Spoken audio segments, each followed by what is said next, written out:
बिस्मिल्लाहिर्रहमानिर्रहीम। अस्सलाम वालेकुम। मैं मोहम्मद शफीक और आप मेरा यूट्यूब चैनल देख रहे हैं। उर्दू ट्रांसलेशन का की जो एक सीरीज़ चल रही है हमारी एम इंग्लिश पार्ट 1 और पार्ट 2 की, उसमें हमारे पास आज नावल है heart of the Darkness Joseph Conrad का एम इंग्लिश पार्ट 2 में।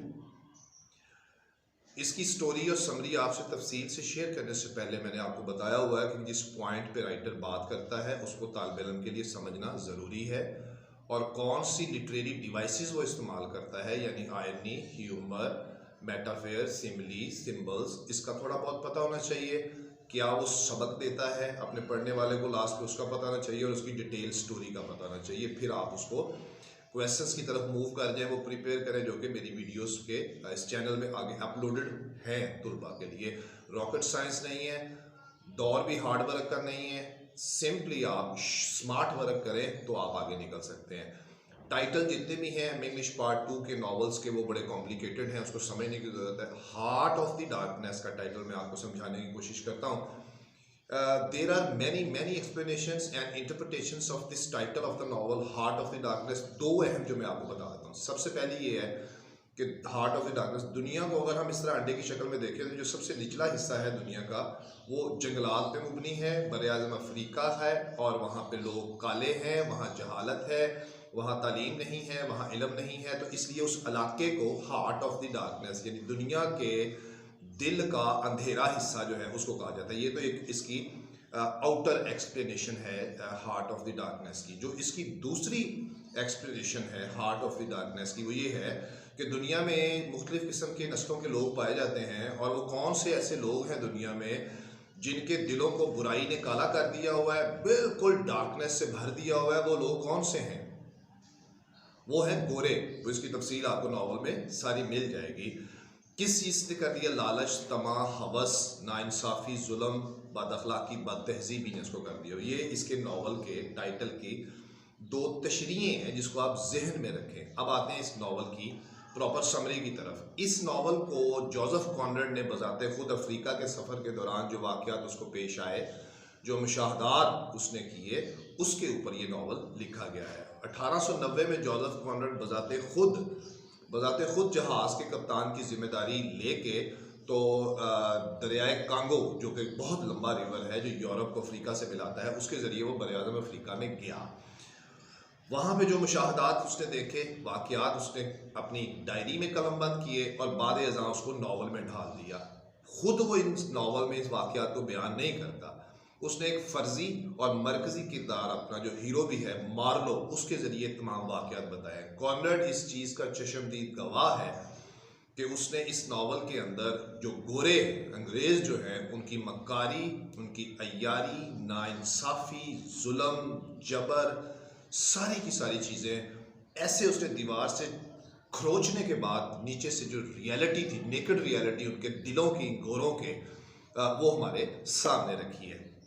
इसके साथ साथ उससे अफ्रीका के सियाह फाम जो लोग हैं उनके साथ inhuman and cruel behaviours of these गोरास is also explain in a very detail. और इतने नाकाबिले फरामोश और दिल खराश वाक़यात उसने बयान किए कि आपकी रूह भी इस दौरे जदीद में आके कांप उठती है। ये सारी स्टोरी बेसिकली जो है ये एम्पीरियलिज़म के तनाजुर में लिखी गई है। एम्पीरियलिज़म कहते हैं डंडे के ज़ोर पर, आप ताकत के ज़ोर पर किसी दूर दराज इलाके पे कब्ज़ा कर लें, वहाँ के लोगों के वसाइल को लूटें और उनको अपना गुलाम बना लें। अच्छा, अब हम चलते हैं कि अफ्रीका के सियाह फाम लोगों की जो जहनी पस्ती है उसको भी इसके अंदर मैनिपुलेट करके तो बयान किया गया है। होता यह है कि नावल की कहानी जब शुरू होती है तो जो मार्लो हीरो है इस नावल का, वो अपने जहाज़ के अंदर अपने दोस्तों को या अमले को मिस्टर कर्ट्स के बारे में और अफ्रीका के सफ़र के दौरान बातें जो है वो बता रहा होता है। काफ़ी अरसे से बेचारा बेरोज़गार होता है, जॉब कोई नहीं होती, मतलब उसको बहरी सफ़र का बड़ा शौक़ होता है। अपनी आंटी के ज़रिए वो एक जहाज़ में जो है वो अपनी जॉब हासिल करता है। जॉब हासिल करने के बाद उसका एक फ़िज़िकल टेस्ट होता है, फिर एक मेडिकल टेस्ट होता है और उसके बाद उसको जहाज़ के कप्तान की नौकरी मिल जाती है और वो अपना सफ़र एक फ्रांसीसी जहाज़ में उस दरियाए कांगो से सफ़र शुरू करता है और वो अपनी आंटी को अलविदाई सलाम दुआ करने के बाद अपना सफ़र जारी करता है। उसकी आंटी उसको बार बार कहती है कि बेटा देखो जब तुम वहाँ जाओ तो मुझे प्लीज़ बराए मेहरबानी वक्फे वक्फे से ख़त लिखते रहना, अपने बारे में ख़बर देते रहना।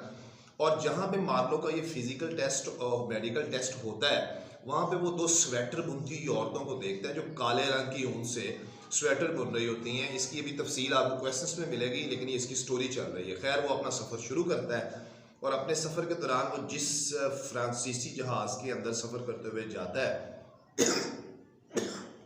माजत के साथ 3 माह का सफ़र करने के बाद उस दरिया के ऊपर वो एक बैरूनी स्टेशन पे पहुंचता है। जैसे ही वो बैरूनी स्टेशन पे पहुंचता है तो एक ढलवानी चट्टान के ऊपर वो बैरूनी स्टेशन वाक़ होता है। उस बैरूनी स्टेशन में उसने क्या क्या देखा, क्या वाक़यात और मुशाहदात देखे, ये तफसील ढलवान के ऊपर बने हुए इस बैरूनी स्टेशन के अंदर जो मार्लो वाक़यात और मुशाहदात करता है, उसमें उसको एक रेलवे ट्रैक का जो इंजन है वो दिखाई देता है जो उल्टा हुआ था और ऐसे लगा था जैसे मुर्दा लाशों का ढेर लगा हुआ है। और फिर कुछ काले बशिंदों को वो देखता है जिनको जंजीर से बांधा गया है और अपने सर पे टोकरियां लेके, तो वो मुख्तलिफ रास्तों पर सफ़र कर रहे हैं। और एक अंग्रेज़ अपने हाथ में राइफल लेके, बंदूक लेके, तो उनको भेड़ बकरियों की तरह हाँकते हुए लेके जा रहा है और उनके साथ बड़ा ही गलीज़ और जालमाना रवैया, और उनको मारा पीटा जा रहा है, ये रवैया उनके साथ इख्तियार किया जा रहा था। फिर उसने बहुत से पाइप्स देखे जो टूटी फूटी हालत में पड़े हुए थे, और वहाँ कुछ ऐसे उसने बंधे हुए काले बाशिंदों, सफ़ेद स्याह बाशिंदों को भी देखा जो भूख की वजह से मर रहे थे और अपनी आखिरी सांसें ले रहे थे। मार्लो बड़ा परेशान हुआ कि ये आखिर मंजर क्या है। तो उस स्टेशन पे उसको जो चीफ अकाउंटेंट था उसके साथ उसकी मुलाकात हुई, और उस चीफ अकाउंटेंट ने बहुत ज़्यादा मार्लो को वर्गलाने की कोशिश की और कर्ट्स के बारे में मुख्तलिफ बातें पूछने की कोशिश की। जिस कंपनी से वो आया था उसके बारे में उसके साथ तज़किरा होना शुरू हो गया। और मार्लो ने ये भी देखा कि बैरूनी स्टेशन के बिल्कुल बाहर भी कुछ लोगों को मरने के लिए छोड़ दिया गया था, और वो आहिस्ता आहिस्ता अपनी आखिरी सांसें ले। अगले ही दिन मार्लो जो है वो अपना जहाज़ लेके वहाँ से रवाना होता है और वो जाता है अब सेंट्रल स्टेशन की तरफ। सेंट्रल स्टेशन पे जाते हुए उसे वो एक अपने जहाज़ को एक बड़े गहरे, यानी जहाँ पे दरिया जो है वो बहुत खुला हो जाता है, वहाँ ले जाता है। और जो जहाज़ का कैप्टन और उसके साथ जो कंपनी का मुलाजम होता है वो उसको बताता है कि भाई जहाज़ ख़राब हो गया है, इसकी मरम्मत करो, इसको दोबारा काबिल इस्तेमाल बनाओ ताकि हम फिर आगे का सफ़र कर सकें। मार्लो जो है वो अपना काम शुरू कर देता है। मरम्मत का काम मुकम्मल करने के बाद जब वो अपना सफ़र शुरू करते हैं तो उस दौरान मार्लो को कुछ और वाक़यात और मुशाहदात देखने को मिलते हैं जो भी which were absolutely unforgettable and heart-breaking events of inhuman attitudes of Goras with those black peoples of Africa. Marlow वहाँ पे 2 आदमियों को अपनी बोट के अंदर या अपनी जहाज़ के अंदर आपस में गुफ्तगू करते हुए सुनता है। वो दोनों गुफ्तगू ये कर रहे होते हैं कि यार हमें इस वाक़े से, ये जो जहाज़ ख़राब हुआ है, इससे मुकम्मल तौर पे पूरा फ़ायदा उठाना चाहिए। मार्लो बड़ा हैरान होगा ये किस चीज़ की बात कर रहे हैं। एक तो कंपनी का मैनेजर था और उसके साथ एक गोरा था, ये दोनों ये साजिश कर रहे थे और गुफ्तगू कर रहे थे। होता क्या है कि मार्लो जो है वो इस चीज़ से परेशानी के आलम में कि यार इसकी इनकी बातों का क्या मतलब है। सिचुएशन ये बनती है कि इस गोरे को जो इसके साथ साजिश बंदा उसके जहाज़ में मौजूद था, वो उसको ईंटें बनाने का काम दिया गया था। लेकिन जबकि इस सेंट्रल स्टेशन के ऊपर किसी किस्म की कोई ईंट दिखाई नहीं दे रही थी, मार्लो ने ये महसूस किया कि हर बंदा यहाँ पे किसी से किसी साजिश। चंद दिन के बाद मार्लो अपनी जो अपने जहाज़ और कंपनी का जो मैनेजर होता है उसके साथ थोड़ा जहाज़ के साथ आगे सफ़र तय करता है, और रास्ते में वो महसूस करता है कि वो अभी उस जो उसका जो इनर स्टेशन है वहाँ तक वो नहीं पहुँच पा रहा। लेकिन वो अपने इस कंपनी के मैनेजर से मिस्टर कर्ट्स के बारे में पूछता है, जबकि वो मिस्टर कर्ट्स के स्टेशन से अभी काफ़ी दूर था जहाँ मिस्टर कर्ट्स मौजूद था। तो ये जो ख्वाहिश थी मार्लो की मिस्टर कर्ट्स से मिलने की, इस ख्वाहिश में पता चलता है कि मैनेजर जो है वो ये नहीं चाहता कि मार्लो मिस्टर कर्ट्स से मिल सके। लिहाजा चंद मील के फासले पर जाके मार्लो को वो कहता है कंपनी का मैनेजर कि अभी बहुत ज़्यादा धुंध है, हम सुबह जाएंगे। सुबह जब धुंध झड़ जाती है तो वो अपना सफ़र शुरू करते हैं। तकरीबन कुछ मील की मुसाफत के बाद मार्लो को महसूस होता है कि उसके जहाज़ के ऊपर तीरों की बारिश हो रही है, और इसी दौरान एक मार्लो के जहाज़ में से एक बंदा जो है वो मर भी जाता है तीर से, और मार्लो के जो जूते हैं वो मुकम्मल तौर पर खून से भर जाते हैं। मार्लो क्या करता है कि इसके लिए तो कुछ जान छुड़ाने का कोई तरीका मौजूद नहीं था, लेकिन वो बहुत ज़्यादा अपने जहाज़ में ऊंची आवाज़ सीटी की निकाल के तो अपने साथियों को बचाता है और अपना जहाज़ तेज़ी से उन स्याह फाम बशिंदों के तीरों की बारिश के अंदर से लेके तो आगे निकल जाता है और अपनी बड़ी मुश्किल से वो जान बचाता है। In spite of all these difficulties and unexpected twists and turns, Marlowe reaches at the inner station to meet Mr. Kurtz. When he meets Mr. Kurtz, he comes to know कि जो कर्ट्स है वो हाथी दांत इकट्ठे करके अफ्रीका के अंदर से तो यूरोपियन कंट्रीज में भेजता है। वो एक तालीम याफ्ता नौजवान था और वैशी लोगों की जो रस्म रवाज थे उसके ऊपर एक रिपोर्ट मरतब करने के लिए उसको भेजा गया था, लेकिन वो ऐसा ऐसा लोगों में इतना मकबूल हो गया कि लोगों ने उसको अपना देवता बना लिया। वो वहाँ से छोड़ना नहीं चाहता था। असल लालच थी आइवरी यानी हाथी के दांतों को एक्सपोर्ट करना अफ्रीका से यूरोपियन कंट्रीज़ में, जो कि बहुत महंगे होते हैं, और उसके अलावा भी बहुत से वसाइल थे जो वो लूट के भेज रहा था। मार्लो महसूस करता है कि कर्ट्स बिल्कुल बिस्तरे मरग पे है, मुकम्मल तौर पर बीमार है और अफ्रीका से उसको वापस लेके आने की जिम्मेदारी कंपनी की तरफ से लेटर के ज़रिए भेज दी जाती है कि तुमने उसको लेके तो मिस्टर कर्ट्स को वापस। जब मार्लो को ये पता चलता है कि मिस्टर कर्ट्स बिस्तरे मरग पे है और वो बिल्कुल मरने ही वाला है, तो जो कंपनी का मैनेजर होता है वो मार्लो को बहुत ज़्यादा मिस्टर कर्ट्स के खिलाफ बहकाता है।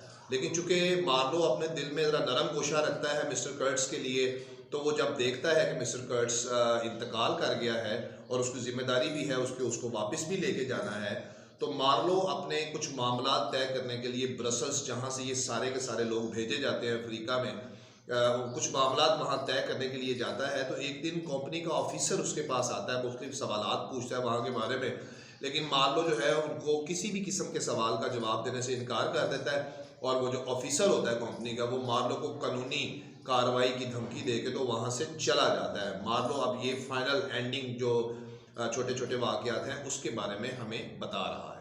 2 दिन के बाद मिस्टर कर्ट्स के जनाजे में आखिरी लम्हात की मालूमात लेने के लिए मार्लो मिस्टर कर्ट्स की जो महबूबा होती है उससे मुलाकात करता है। वो उससे पूछती है कि वो किस किस्म के हालात में था। असल में ये मंगेतर थी उसकी, मिस्टर कर्ट्स की, लेकिन चूंकि वो वहाँ चला गया, लड़की के घर वालों ने रिश्ता कबूल नहीं किया था, लेकिन लड़की दिल से कर्ट्स से मोहब्बत करती थी कि वो उसके साथ शादी भी करना चाहती, लेकिन चूंकि वो छोड़ के चला गया था और वहाँ जाने के बाद अफ्रीकी लोगों के दरमियान वो इतना मकबूल हो गया था, वहाँ की वहशत ज़दा रस्म व रवाज को अपना लिया था, लोग उसको देवता मानना शुरू हो गए थे।